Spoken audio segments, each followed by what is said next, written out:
program is part of the Scene Project's podcast network. The Scene Project features interviews with independent musicians, comedians, and artists from across the Midwest. Become part of our community and support local art wherever you are.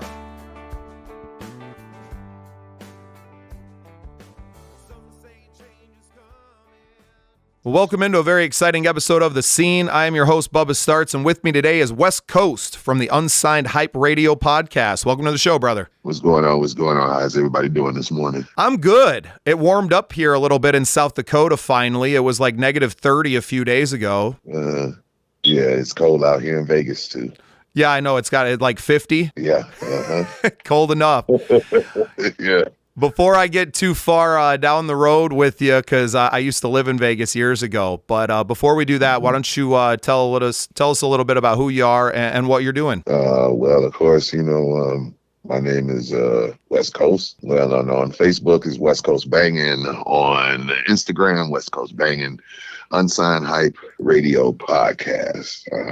I am a creative and been branding Unsigned Hype in Las Vegas on the West Coast region for about 15 years now. I moved to Las Vegas in 2000 and started out on KLAV 1230 AM radio station. The reason why I was on KLAV was because that was when the internet was first starting out and it was worldwide. So I was being heard worldwide, in the early stages of the internet and everything. And it was putting Las Vegas on the map. Moved from there to Blog Talk Radio, which is an international radio station. Was breaking artists in third world countries, Russia, Poland, Argentina, Africa, Nigeria, you name it, we was there. Canada, did a morning show every morning. It was called the Wake Your Ass Up Morning Show. I did that for about 10 years, about 6, 7, almost 10 years. Acquired over almost 3,000 shows under my belt here in Las Vegas. Then branched it out to a magazine. Started doing write-ups for all the artists that was featured on the morning shows and on the Unsigned Hype Radio show. Those was two different shows. One, the morning show was Monday through Friday. Unsigned Hype was just on Saturdays. And, we got to interview, major artists, No Limit. I mean, you name it. We just about interviewed them, you know what I'm saying? So now what we're doing that parlayed into a mixtape. So now it's a monthly magazine, a weekly podcast, a monthly magazine, and a monthly mixtape that all go out. From artists that, that I interview. I'm like you. I've done a lot of interviews over the course of these years. You know what I'm saying? It's probably too many to count. You know what I mean? But, and that's what we're doing. We're branding. Artists need to know more about branding what they're doing, branding themselves, branding their brand. You know what I'm saying? Or unless you're a brand ambassador to where you brand somebody else's brand. So, so we've been doing that for quite some time now. And we're just branching it and branding it as much as we possibly can. That's amazing, man. I mean, you are the OG of podcasting. Like your radio show was a podcast before we even knew what a podcast was. That's incredible. Right. Yeah. Exactly. And I didn't realize what I was doing. Right. Well, you were just doing it, man. I'm sure you were excited just to be on the radio. And I'm sure a lot of the early people are friends of yours and people that you're fired up for their careers. And I just love that, man. I admire your heart a lot. Especially in the hip hop world, it can get so cutthroat and dog eat dog out there that guys like you are a major rarity. Well, I had to create an avenue because at that point in time, I was doing, party music, club music, you know what I mean? And my acquired audience was the plus size community, which they're known as BBWs, big, beautiful women. Then you have the plus size male community, which is known as BHMs, big, handsome men. So creating music for those for my followers, those were my followers. Those are the people that I was doing concerts for. Those are the people that I was going out to these resorts and doing these resort dates. A lot of people don't know there are a lot of plus size clubs in America that cater to the plus size man. Special furniture, special bedding, special resorts, you know what I'm saying, and everything. So those were the places that I targeted and everything, and it took off, you know what I mean? And it took off very big because I was in a class by myself, you know what I mean? So artists got to really, think about pinpointing, finding, it's a word that they use in the travel industry called finding your niche. You have to find your niche in the music industry and find your niche in life, you know what I mean? So you can get in where you fit in and flourish, you know what I mean? If that's what you want to do. It's like a trout swimming up the lake and everything. It always goes back to the same spot that it was born in. Same thing, but just different game. You have to branch yourself out and get out of your comfort zone. Yeah, and it's crazy. Niche has become such a buzzword these last few years, right? And you kind of had that figured out decades ago. When was the radio show first on? I don't know if I caught a year during that. The first radio show was on KLAV 1230 AM out here in Las Vegas, Nevada. During that time, that was around about 04, 03, 04. Yeah, man, you've been doing this for 20 years. Ain't nobody got that kind of experience in this game. Carson Daly's been out of the game longer than that. But like I said, I had to create an avenue to play my own music. It wasn't like I could just call the radio station. Radio stations out here in Vegas are very picky, very cliquish. If you're not, kissing they behind and this and the other, then they're not really trying. That's everywhere, West Coast. That's everywhere. So I figured, I need interviews. I need exposure. I need write-ups in a magazine. I need to be on a mixtape and this and the other. So I stopped asking everybody and just started creating my own and everything. So I admire that. That's exactly how... That's exactly how 20 years later I ended up a podcaster, because I released some music last year. I had a new single coming out, right? And I'm like, well, I got to get this out there, right? So I did the local news, right? Was fortunate to get on the TV. South Dakota's pretty small, right? So anyone with, a decent amount of talent, they would love to have you on, right? They need content too. Right. So did that, and then did a friend's podcast, and did another friend's podcast, and it was like, that was it. That was the whole media tour. And I was like, well, that wasn't nearly enough.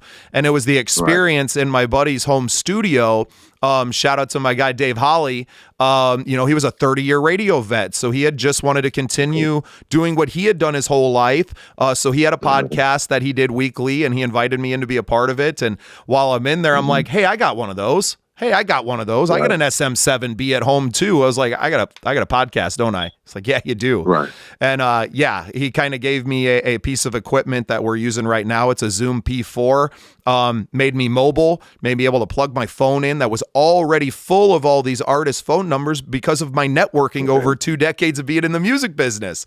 So yeah, man, it's really inspiring to hear your story and to know that you never stop grinding on this stuff, man. You've just continued. I mean, think of how many artists, like you said, you can't even think about the interviews you've done, but how many artists like you have been quite possibly the top of their career, right? Like you were the highlight of that, instead of just being a stepping stone, because not everyone gets to the top, right? Right. That's true. But when everyone does make that little headway, how soon they forget about where they come from, you know what I mean? And things like that there, artists got to realize, you're doing these podcasts and this and the other and getting this content. Your job as an artist is to repost the content because you were interviewed on this podcast or you were interviewed on this radio station and things like that. And I think artists forget, especially up and coming artists, they forget about, sharing the spotlight because someone is sharing it with you. You know what I mean? Artists need to realize that podcasters and radio personalities and radio stations, they already got the content. It's not like we need you need us. You know what I'm saying? Because we're introducing you to our audience. We're introducing you to our listeners. We're introducing you to our radio listeners that will download your music or become a member of your Spotify or something like that as a monthly listener and everything like that. So, right. And in exchange for that, we expect you to introduce us to your audience. To your audience. That's the piece that's missing. Never that way. Yeah, yes. That's the piece that's missing right now. A lot of people, well, and like that's your commercial. That's part of your brand. That is part of you. Why aren't you sharing it? Right? Like that's the nutty part is like somebody's going to invite you onto their thing, let you, we usually do shorter style interviews, but if you get a chance to get on here and I mentioned off camera one of our shows, the Songwriter Showcase, I'm letting you perform your music on my show and then I'm putting it out there. Like the least you can do is hit share, man. Yeah. Or promote it. My thing is you get artists, I've had artists, sign up for the interview and this and the other, and it gets to where and artists wonder why people charge for interviews and things like that. Well, you got to look at it. You're putting out the promotion. I'm promoting you to be on my show. You're not promoting my show and you're going to be on my show. I'm promoting you being on my show. And it's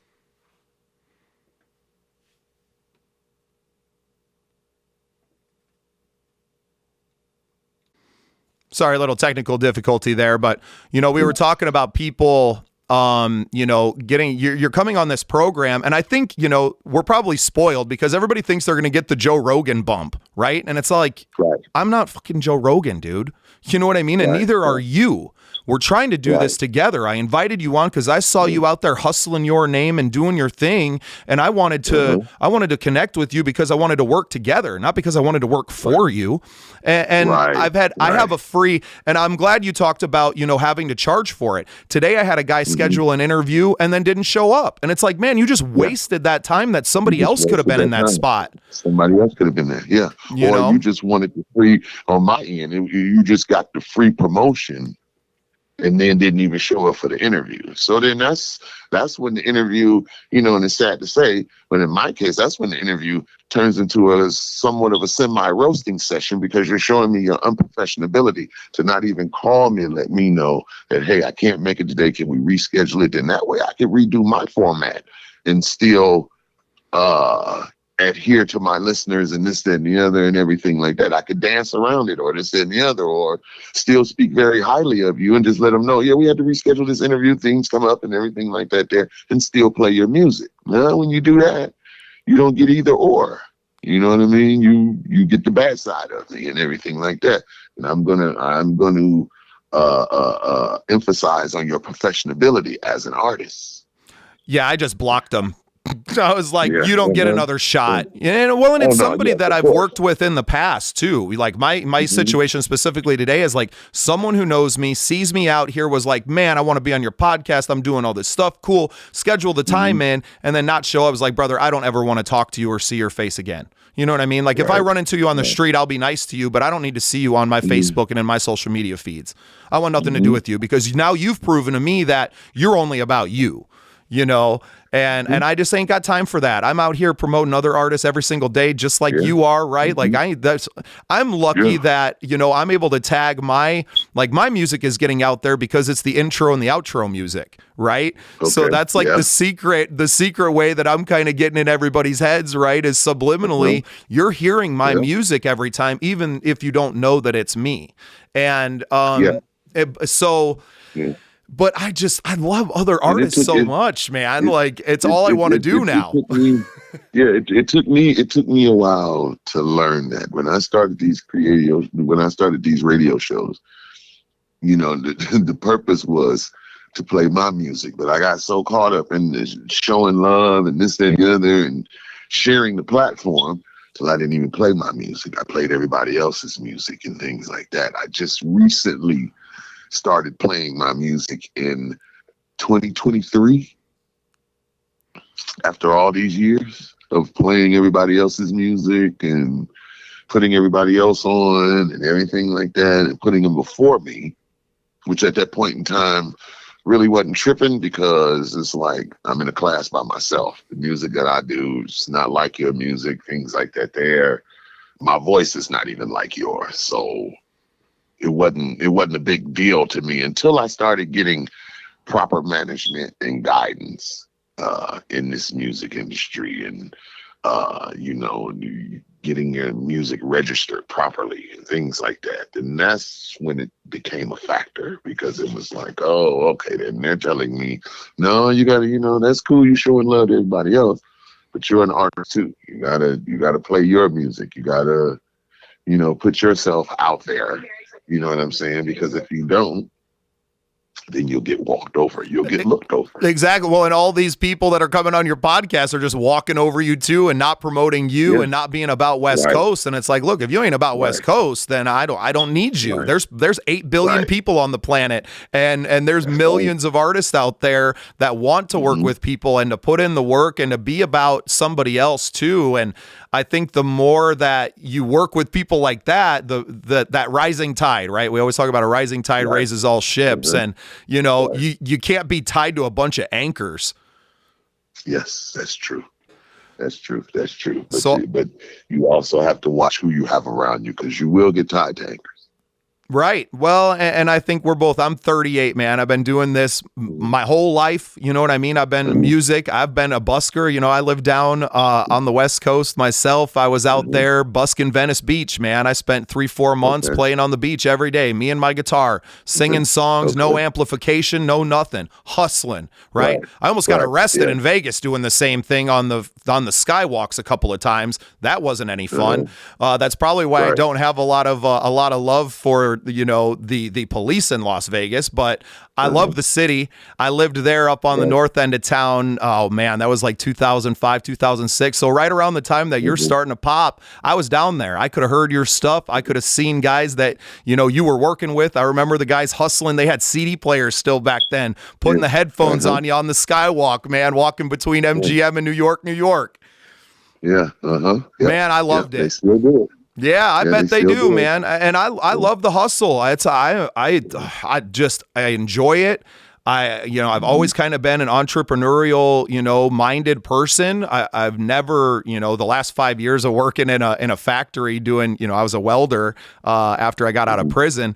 So, I had to kind of get my shit back together. And just 5 years of doing that, man, I was just like, I gained 50 pounds. I'm drinking all the time, and I'm just miserable because I'm not doing what God put me here to do. Right. And I just finally found that, in the last 6 months, where it's like, oh no, this is what you do. And I still get to go and play music, and I can play out and do all those things, but helping now this next generation of artists that are coming up, and the people like us that are still getting it and are still out here guiding some of these people and continuing to do that. We're in different communities, but we got the same mission, man. And I love that about you. Yeah.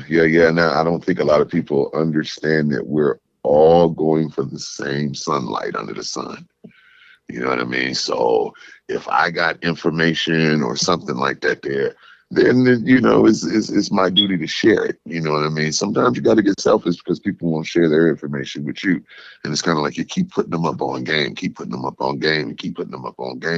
and then they're not even willing to even give you a shout out, even in their posts or whatever they're doing in this and the other. There's a lot of artists that I broke their songs first on my morning show before it even hit Spotify.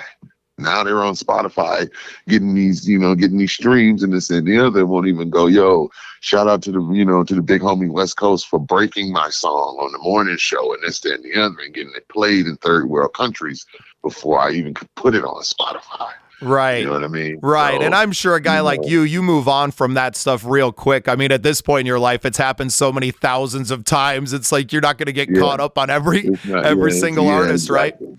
Exactly. Just keep moving. You got to keep moving. You know what I mean? But like I said, I'm just now getting back on the scene. I had to step off for a minute and get my health together and everything. So I just recently lost 360 pounds. Holy shit, man. That's 2 people. Yeah. I lost 360 pounds, and I dedicated, I named this new CD, this new album that I'm releasing. I named it Transformation 360. Hell So yeah. got it's basically Transformation 360, mentally, physically, and musically. You know what I mean? I had to do a whole redo of my life and things like that there. I had, like they used to say back in the day, out with the bad, in with the good, you know what I mean, and everything, and just transform myself, you know what I mean, and get this weight off of me and things like that. The Literally. weight was, the weight was a factor when I first got out here. Like I said, I moved out here from Detroit, Michigan. I was born and raised in Detroit. So moved out here and everything like that, was tipping the scales at over 500 pounds, was up for tours and got the tour offers. Yeah, you could be an opening act for this tour starting in LA and this, that, and the other. One thing that they didn't explain to me was the insurance policy that they had to have on me and everything. They had to have $1 million insurance policy because of my size and my weight. And this is one thing that they don't explain to you in the industry for my obese artists out there that's dealing with their weight and everything. This is something that they don't tell you. You can get your own insurance policy. You can get your own $1 million insurance policy. You can get it by the day and everything and still be able to go on that tour, but these are the things that artists don't find out or promoters won't tell an artist and things like that there. You know what I'm saying? So you really have to be independent. You really have to listen to your management. You really have to listen to your team. It takes a team to be successful. Yeah, don't let your health become a liability. I mean, just, right. Not just for your career, but just in general. I mean, I think we've all seen in the last few years how dangerous it can be, that your body's having to work so much harder just to do everything when you're carrying around all this extra weight, right? I mean, there's a reason that most people that died from COVID and whatever your thoughts are, most people that died from it were severely overweight.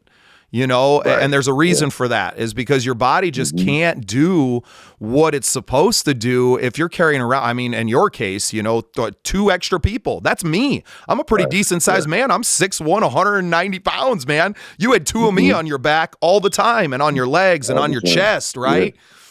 Yeah. So, I'm so proud of you. Getting your weight under control. 306, that takes dedication, brother. I mean, I walk 2 miles every day, and for me, it's still hard to do that. Trying to walk 2 miles when you're 500 pounds, come on, man. And then being out here in Vegas, it's basically walking a lot of places. I mean, don't get me wrong, I carried it well, but it took a toll on my legs and on my knees and things like that. So losing that type of weight and dealing with it now, you know what I mean? It's totally different because now you're lighter, but then your knees are very fragile. You know what I mean? You have to get knee braces and things like that because, for those many years, it's like my legs have been in a bucket of water, with the fluid and things like that around your legs and around your heart. Yeah, I'm just blown away by this story. I'm going to have you back on with my co-host, Sarah. We do a show called Get Better Together. And that's a little more longer form. And we'd love to get into just like specifically your weight loss journey and how that's changing your life. And I'm sure, like you said, you're lighter on your feet now. I'm sure it makes you, gives you a little bit more energy to get back in the game, to start helping more artists, educating, and that's the thing. I had started a cooking show during this weight loss and everything like that because I was I'm a chef, by trade and everything. I was went to trade school while I was in high school in Detroit, and when I came out, I was a culinary chef, you know what I'm saying, and everything. You had to brush up on your skills, but it helped me in this weight loss journey with the portioning and watching when I was cooking and baking my food instead of frying it, and you know what I mean, and drinking the water and things like that. It was just getting into an exercise regimen that I could sustain daily, you know what I mean. And once you get started with it, you won't be able to let it go, because I caught myself going to the gym on days when I got bored at the house. And when you get bored at the house, just like you said, I was a drinker. I could knock out a bottle of tequila.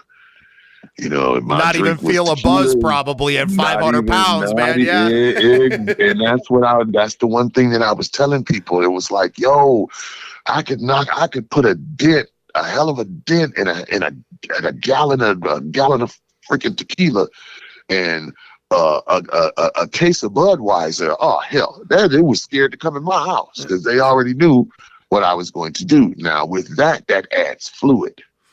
So now I got fluid. You know what I mean? And it's a thing that, it's a type of ailment that people deal with, obese people, they deal with. It's called lymphedema. That means your lower extremities, your legs, your feet, your thighs, your ankles, they swell up.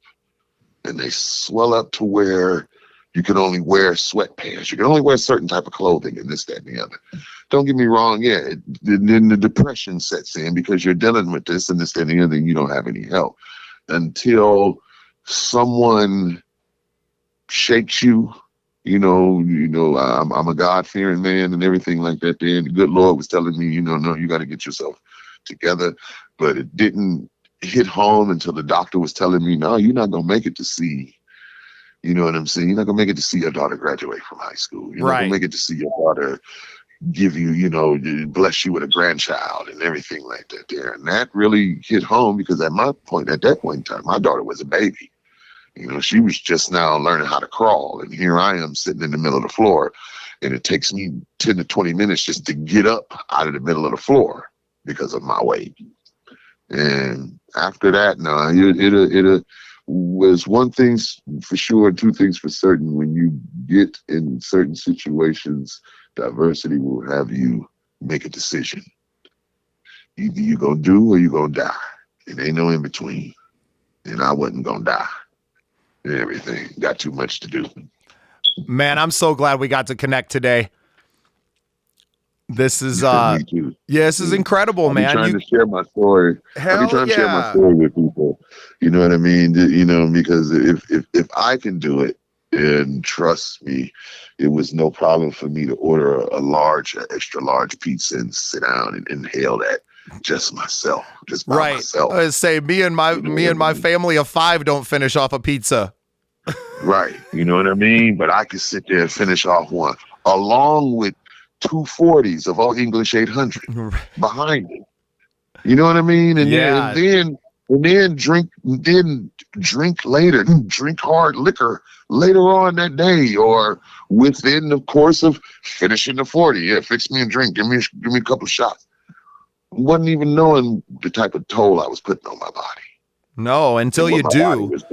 Right. And until you do know, and then you can't go back. Like once you have that knowledge and then once you've seen the light, you've dropped the weight. I love that you're turning your story into something that can help other people, right? Getting out there and telling it. I love that you're fired up to get the show back going and to get these artists educated, right? To mentor this younger generation. I feel like that's my mission. That's obviously you've been doing this stuff for 20 years. I don't have to tell you, but and I'm glad that God spoke to you and that he continues to speak through you.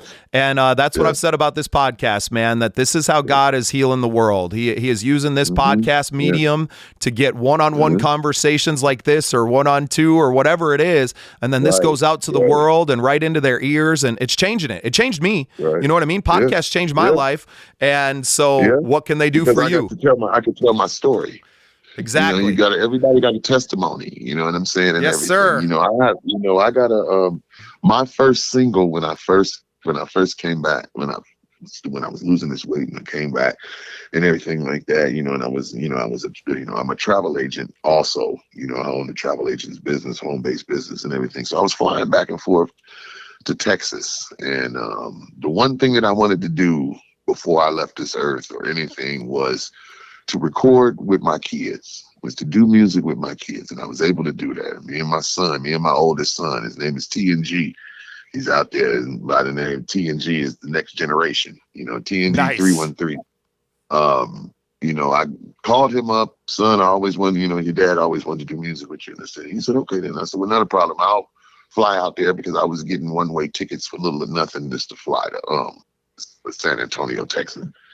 So my first single was called Don't Panic. You know what I mean? And people were wondering, well, what are you talking about? What are you talking about? And even my son was like, damn, Dad, you really writing some dark ass music. And I was like, well, son, you got to understand, I was in a dark place for a long time and everything. I was dealing with this. I was dealing with depression and things like that there. And nobody knew about it because every time you see me, I had a smile on my face. I had something positive to say, but you don't understand what a man is going through on the inside. He may smile and look at you and laugh, and y'all can talk and drink a beer on the outside, but you don't know what's going on with him on the inside, the battle that he has going on between himself and things like that and getting himself right. We all, as men, are breadwinners, are the source of the family, the man of the house and things like that. When you have those type of responsibilities on you and things like that, sometimes things can go left. You can get misguided because of your thought process. So it got to the point to where me dealing with my health, shit just wasn't working out right, things like that. You know what I mean? People didn't understand the nights that I would stay up late, and I'd be writing music and this, that, and the other, but you don't know what I'm writing and everything. And it got therapeutic because it was giving me a chance to empty out my mind and everything, you know what I mean? And one of the lines in it was, have you woke up in the morning just to finally cry? Have you woke up in the morning contemplating suicide? Have you woke up in the morning just to try again, trigger words and something else start to trickle in? You know what I mean? And this is, have you woke up in the morning heart full of hate? Have you woke up in the morning just to face your fate? You know what I'm saying? Bad decisions I used to do back then, fronting myself and other demons in my past sins. When I woke up this morning, I wanted it all to end. I tried to reach out to some homies and a few friends. I grew up a fucking screw up, got introduced to the game, and now everything is fucked up. Yeah, you ain't writing club bangers anymore. You know what I mean? And things like that. And when I played it, everybody had to listen to it at least 2 or 3 times to understand where I was coming from. And they was like, you talking about it? Yeah, I'm talking. So this is why I called it the 988 anthem, mental health and suicide anthem and everything, because I was basically trying to tell y'all. And to expound on that story, the person that I did call when I wanted to check myself out, he put me on hold for 20 minutes. When I called him and told him, when I woke up this morning, I tried to reach out to some homies and a few friends. Yeah, I reached out to my homie and he was like, man, you're so crazy. He laughed at me. I said, man, look here, I'm getting tired. I'm really thinking about checking myself out today and this, that, and the other. He thinking I'm at a hotel. He starts laughing. Oh, let's go. She's so funny and this, that, and the other. Hold on, I got to take this call. He left me on hold for 20 minutes. In that 20 minutes, I either made a decision. Either I'm going to keep on doing this or I'm not supposed to do this because he don't even take me seriously. Yeah, well, and I'm sure a lot of that has to deal with, like you said, your outward appearance was happy-go-lucky dude. You were always around the party. You were always, pumping everybody else's tires, right, and doing your thing and being you. But inside, there was another you that was slowly dying and had gotten to that point. Brother, that's a powerful story. Your testimony is something I actually, that's one thing I wrote down, the testimony. That might be a new program on our channel now. Because that's what it is. We're testifying. We're testifying. And that's, I set a goal with this network just this week, 1 million podcasts. And that's a low number, right? Not just 1 million episodes, starting 1 million podcasts or facilitating 1 million podcasts. If there's 8 billion people on this planet now, that means there's 8 billion testimonies. Let's get them all out there. Let's get them all out there for the glory of God and to express this thing. And nobody's here for the trivial kind of like, we're not buying into the BS anymore. Nobody's here for that. We're here to get real. We're here to get better. It's become the mission of me. It's obviously your mission that God has given you as well. And brother, a powerful show today. Thank you. Can you go ahead and plug everything one more time? I know we're going to be talking again. I'm going to have you on some of our other programs to share more of your story as well, but I got to get you out of here today. I got 4 more interviews. Yeah. Not a problem. Not a problem. You can find me on, of course, Instagram, unsigned _hype _podcast, of course, West Coast Banging, Facebook, West Coast Banging, TikTok, Unsigned Hype Radio podcast, Clapper, same thing, Unsigned Hype Radio podcast, West Coast, any and everything West Coast, you know what I'm saying, and everything like that. I used to be Fat Man West Coast. You may find me there and everything, but I'm not fat anymore, so I had to take that name off and everything. Everything. So no. God is good, and I appreciate you having me on this show, my brother. Thank you. Well, thank you so much for being part of the scene, West Coast. It was my pleasure. Amen. Thank you. You guys take care. God bless.